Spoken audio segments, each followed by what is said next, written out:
Kalian tahu tidak mengenai foto ini? Jika kalian tahu, silahkan komen di kolom komentar di bawah ini. Jika lo semua tahu banyak mengenai foto ini. Jadi, ini adalah foto seorang wanita yang sudah meninggal dikarenakan dibunuh oleh suaminya sendiri. Bagaimana kronologis selanjutnya mengenai foto ini?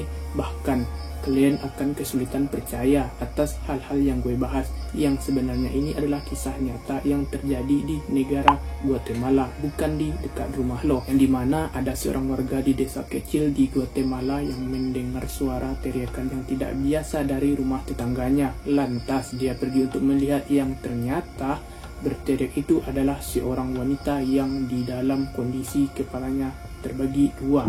Dan yo guys, selamat datang kembali di channel gue. Dan hai, nama gue Didi Saputra. Gue berasal dari Indonesia, yang channel ini bergerak di bidang gore dan crime, yang dimana di sini kita akan membahas cerita yang berdasarkan kisah nyata. Dan jangan lupa, langkah baiknya jika lo tekan tombol subscribe di bawah dan share sama teman, orang tua atau kerabat lainnya, kecuali adik lo, supaya gue semangat buat konten selanjutnya. Dan jika lo sudah siap, mari kita bahas.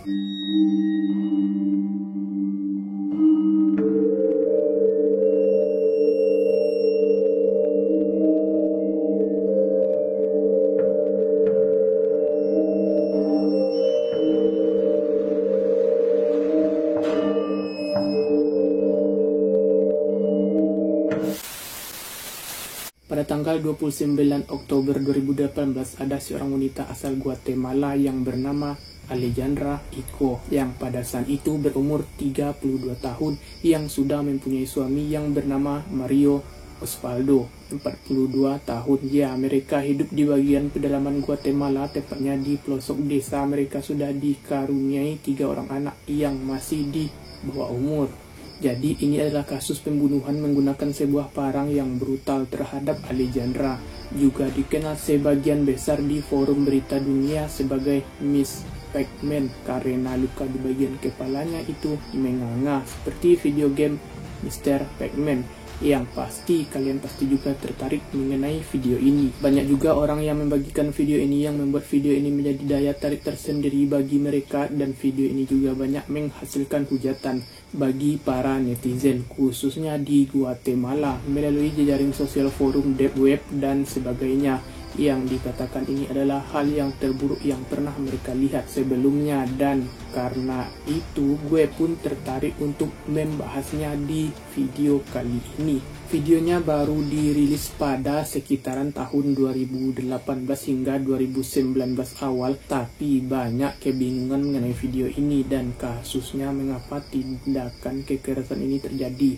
Banyak orang berspekulasi bahwa ini hanyalah kasus kekerasan kartel. Namun, seiring berjalannya waktu, semakin banyak pula informasi yang tertangkap yang menjadi jelas bahwa video ini tidak benar terkait dengan kegiatan kartel, malah terkait dengan kekerasan dalam rumah tangga. Dan jujur, sesuatu yang tidak terpikirkan akan gue liput di sini.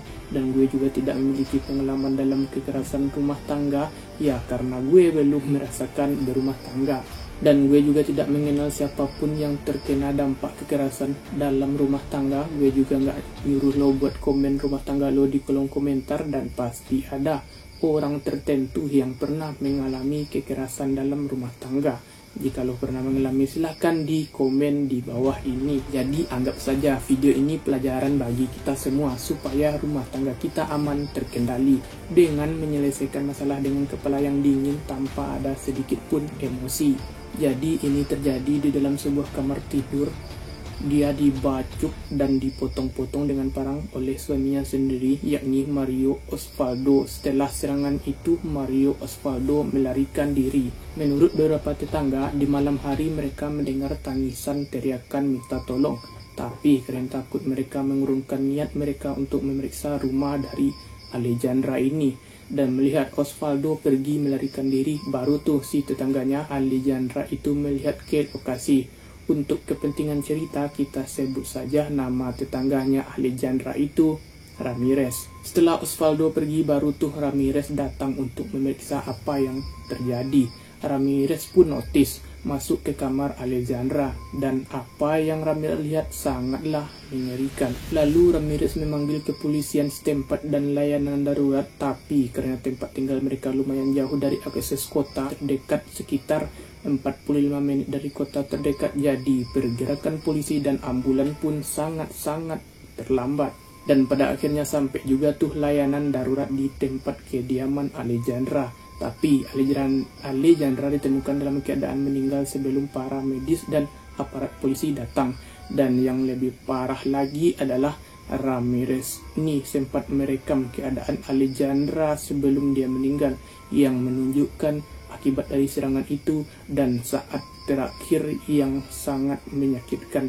Tidak jelas siapa yang merekam video ini, tapi ini jelas yang merekamnya adalah warga sekitar atau Ramirez sendiri yang menemukan Alejandra pertama kali. Dan video ini masih menjadi pertanyaan bagaimana video ini tersebar sangat cepat di internet secara online yang masih menjadi misteri.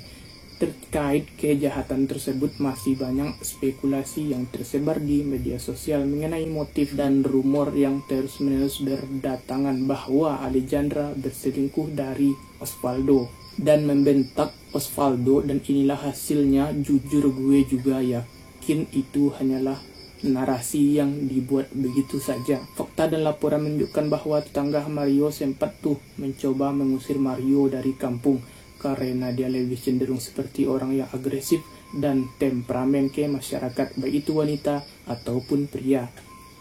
Dan banyak serangan yang dilakukan terhadap Alejandra, jadi orang-orang menyadari bahwa mereka sering cekcok dan ada masalah yang panjang. Pada akhirnya sejauh yang gue tahu, hal itu membuat kasus ini semakin menyedihkan, karena hal ini bisa saja terjadi dan dapat dicegah jika penegak hukum cepat turun tangan dan menangani kasus pribadi ini dengan serius.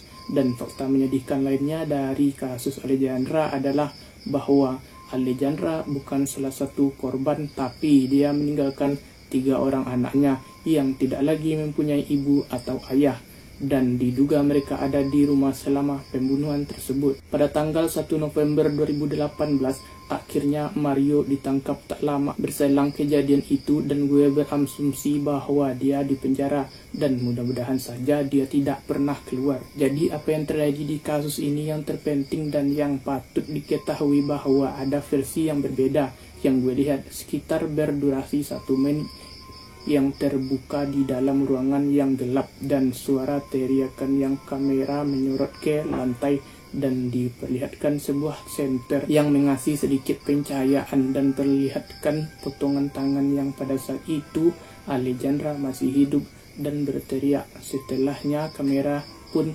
bergerak dan mengarahkan ke tempat tidur, dan di sanalah Alejandra yang terlihat basah kuyup oleh darah yang kedua tangannya terpotong. Dan sampai di situ saja gue udah mual lihat videonya dan takut, tapi dilanjutkan saja. Dan di bagian muka Alejandra terlihat setelah dipukul secara brutal dengan parang yang seperti luka horizontal di bagian muka yang menganga, yang hampir menjadi 2 bagian, yang sebenarnya lukanya itu sampai ke bagian telinga.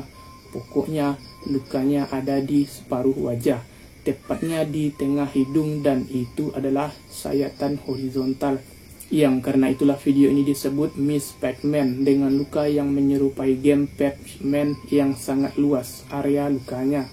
Dan bagaimana bisa Alejandra masih hidup pada titik ini? Dan spekulasi yang berteriak itu bukanlah Alejandra, melainkan orang lain. Dan rumor paling kuat adalah itu merupakan teriakan anak-anak mereka. Dan wajahnya masih jelas bahwa dia masih sadar. Matanya melirik ke sekeliling ruangan dengan wajah penuh kesakitan dan ketakutan. Saat kamera menyorot dan nafasnya masih terdengar ada dan darahnya masih mengalir deras, yang saat itu dia bertahan buat hidup dan juga berusaha berteriak minta tolong, tapi luka yang sangat lebar tidak memungkinkan untuk berteriak keras, melainkan cuma teriakan seperti tangisan bayi. Tapi dengan kepala yang hampir terbagi 2, suara itu tidak keluar dari mulut melainkan keluar melalui tenggorokan. Tapi di dalam video itu juga ada terdengar suara laki-laki. Apakah tetangganya yang merekam atau orang lain. Lanjut, kamera tetap terpaku kepadanya selama 30 atau 40 detik yang saat itu kamera pun semakin dekat diarahkan ke lukanya. Dan Anda ketahui seberapa dalam luka itu. Secara harfiah menurut gue ini tontonan yang berbahaya, walaupun tidak ada adegan kekerasan di dalamnya yang dampaknya cukup membuat Anda trauma sesaat. Banyak juga kekerasan dalam rumah tangga yang pernah gue ketahui khususnya di Indonesia, tapi gue cenderung tertarik ke kasus ini karena ini sangat menyedihkan sekali. Tak lama berselang saat video ini diambil, Alejandra dinyatakan meninggal dunia sebelum dia berada di rumah sakit, dan yang paling menyedihkan bagi gue adalah dia meninggalkan anaknya tidak hanya satu, tapi 3 sekaligus. Jika peristiwa itu dilakukan di depan anaknya, bukan tidak mungkin anak mereka akan terkena trauma yang mendalam dan juga bisa akan menimbulkan penyakit mental yang mendalam. Dan yang paling buruk, mereka bahkan bisa mengikuti jejaknya sebagai pembunuh. Jadi Mario tidak hanya menghancurkan hidup Alejandra dan mengambil nyawanya, tetapi juga menghancurkan 3 anaknya. Dan semoga mereka bisa melewati ini dan menjalani hidup normal di masa depan. Dan jika lo semua mengalami hal rumah tangga atau cekcok, apalagi punya anak, gue mohon untuk tidak melakukan tindak kekerasan apalagi di depan anak-anak lo.